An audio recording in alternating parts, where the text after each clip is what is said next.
Do educate friends, then do the rest. Hello everyone, this is Sapna Singh and welcome to the channel Do Educate. Thermodynamics start किया था जिसमें कि हमने close system, open system क्या होता है, surrounding, ये सारी चीज़ें हमने देखी थी।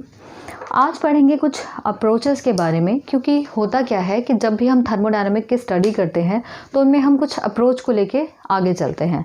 तो ये अप्रोचेस क्या हैं ये हम देखने वाले हैं।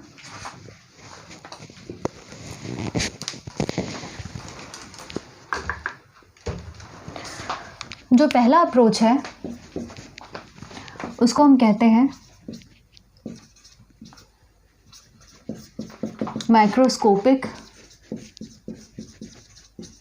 अप्रोच, और जो दूसरा है उसको हम कहते हैं माइक्रोस्कोपिक अप्रोच। नाम से पता चल रहा है, एक है मैक्रो और दूसरा है माइक्रो। एक है मैक्रो और दूसरा है क्या, माइक्रो। माइक्रो मतलब हमें पता है, माइक्रो मतलब होता है छोटा, मतलब स्मॉल। और अगर मैक्रो की बात की जाए तो ये माइक्रो तो हो नहीं सकता। इसमें मैक्रो मतलब होता है एक एवरेज लेके चलते हैं।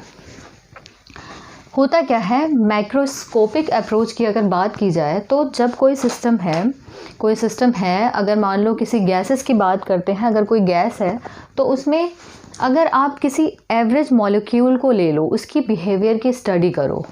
मतलब अगर मान लो बहुत सारी गैसेस हैं, गैस रखी हुई है, गैस का एक सेक्शन उठाया, ठीक है, छोटा सा पार्ट उठाया, उस पार्ट को लेके अगर हम स्टडी करते हैं तो उसको हम क्या कहते हैं, माइक्रोस्कोपिक अप्रोच कहते हैं।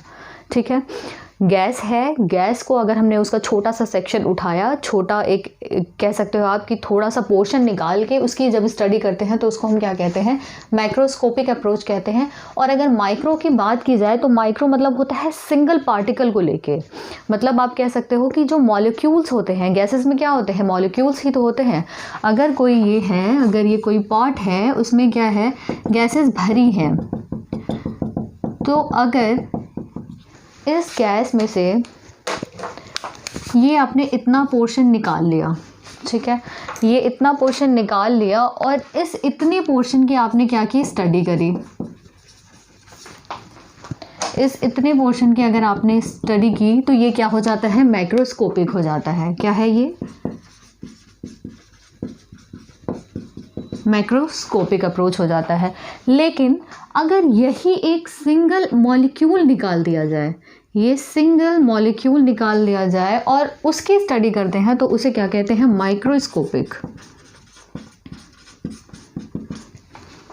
सिंगल अगर पार्टिकल निकाल लिया, सिंगल मॉलिक्यूल निकाल लिया, उसकी स्टडी करेंगे तो वो माइक्रोस्कोपिक में आ जाएगा। अगर एक सेक्शन निकाल लिया, एक एवरेज निकाल लिया उसका, तो क्या होते हैं, उसकी स्टडी जब भी करते हैं तो उसको क्या कहते हैं, माइक्रोस्कोपिक स्टडी कहते हैं। ठीक है, ये तो बात हो गई माइक्रोस्कोपिक अप्रोच और माइक्रोस्कोपिक अप्रोच के बारे में। एक टर्म आता है प्योर सब्सटेंस, उसको देख लेते हैं। प्योर सब्सटेंस क्या होता है,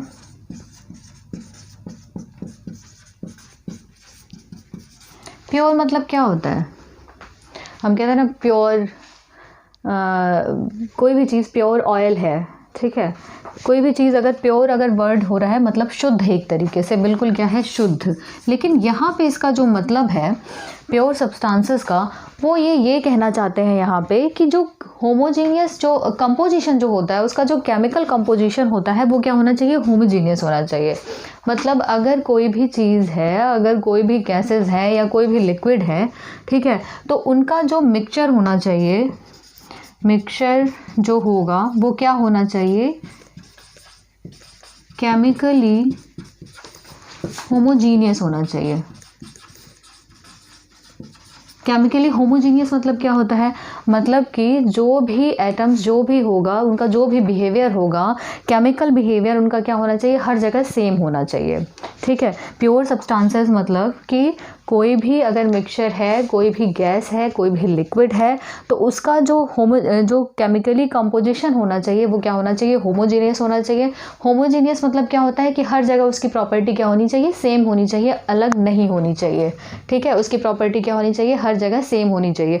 अगर जैसे कि एग्जाम्पल की बात करें हम, एग्जाम्पल में हम क्या कर सकते हैं, ऑक्सीजन और नाइट्रोजन का अगर मिक्सचर करें, ऑक्सीजन प्लस नाइट्रोजन का मिक्सचर करें, तो ऑक्सीजन क्या है, गैस है, नाइट्रोजन क्या है, गैस है, ठीक है। तो दोनों गैसेस को जब हम मिलाएंगे, जब दोनों को हम मिक्स करेंगे तो क्या होगा कि हर जगह उनका कॉम्पोजिशन क्या होगा, वो सेम होगा। उनकी जो chemical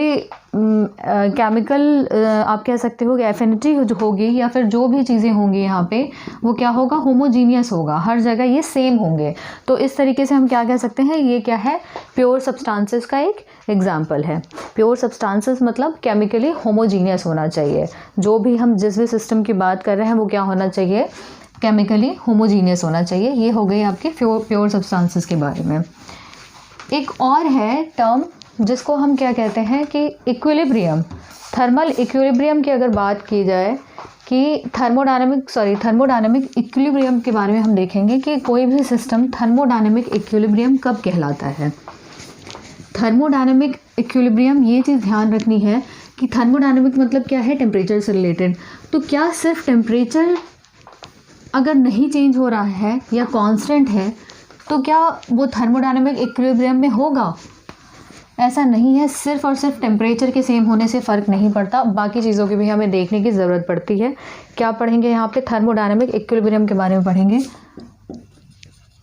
thermodynamic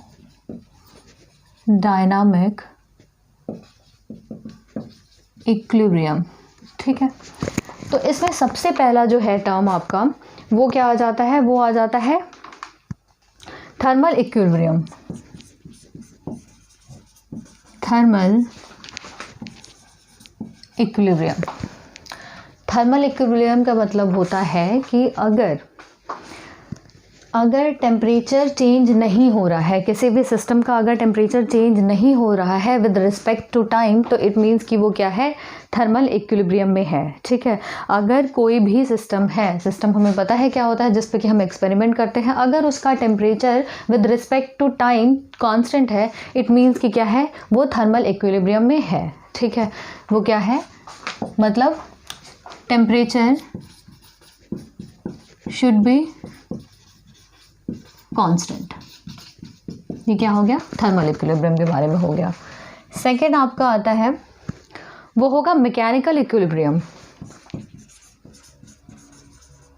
mechanical equilibrium, mechanical equilibrium का मतलब होता है कि जितने भी फोर्सेस लग रहे हैं, जितने भी फोर्सेस लग रहे हैं उनका रिजल्टेंट क्या होना चाहिए, ज़ीरो होना चाहिए। इट मीन्स कि resultant should be zero.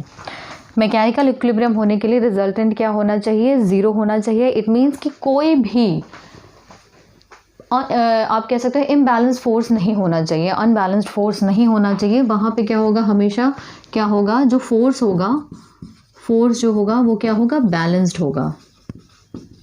Force क्या होगा, बैलेंस्ड होगा। किस केस में, मैकेनिकल इक्विलिब्रियम में। फोर्स जब भी बैलेंस होगा तभी तो रिजल्टेंट की वैल्यू ज़ीरो आएगी। अगर फोर्स ही बैलेंस नहीं है तो रिजल्टेंट तो कभी भी ज़ीरो आ ही नहीं सकता। तो ध्यान ये देना है कि मैकेनिकल इक्विलिब्रियम में जो रिजल्टेंट की वैल्यू होती है, जो फोर्सेस का जो रिजल्टेंट होगा वो क्या होगा, वो ज़ीरो होगा। एक थर्ड पॉइंट आता है जिसको हम कहते हैं केमिकल इक्विलिब्रियम। केमिकल इक्विलिब्रियम, अब केमिकल इक्विलिब्रियम का मतलब ये है कि यहाँ पे कभी भी जो केमिकल कॉम्पोजिशन होगा वो थ्रू आउट द सिस्टम क्या होगा, सेम होगा। जो केमिकल कॉम्पोजिशन होगा वो will not change with respect to time. जो केमिकल कंपोजिशन जो होगा वो टाइम के साथ चेंज नहीं होगा। तो कहना क्या चाहते हैं कि कोई भी सिस्टम थर्मोडायनामिक इक्विलिब्रियम में तब होगा जब ये तीनों कंडीशंस को सेटिस्फाई करेगा। अगर तीनों में से एक भी वो फेल होता है सेटिस्फाई करने में तो वो क्या होगा, वो सिस्टम थर्मोडायनामिक इक्विलिब्रियम की कंडीशन में नहीं होगा। ये चीज़ हमें ध्यान रखनी है। थर्मोडायनामिक इक्विलिब्रियम में होने के लिए उसे थर्मली भी इक्विलिब्रियम में होना पड़ेगा, उसे केमिकली भी इक्विलिब्रियम में होना चाहिए और उसे मैकेनिकली भी इक्विलिब्रियम कंडीशन में होना चाहिए, तभी जाके थर्मोडायनामिक इक्विलिब्रियम कंडीशन को वो सेटिस्फाई करेगा। ठीक है, तो आज हमने देख लिया है कि इक्विलिब्रियम कंडीशन क्या होती है, मैक्रोस्कोपिक या माइक्रोस्कोपिक अप्रोच के बारे में भी हमने देख लिया है। तो ठीक है, आप धीरे धीरे करके आगे बढ़ाएंगे। और ये कुछ कुछ थ्योरेटिकल पार्ट्स हैं जिनको कवर करना ज़रूरी है, क्योंकि ऐसा नहीं है कि ये बस ऐसे ही पढ़ाया जा रहा है।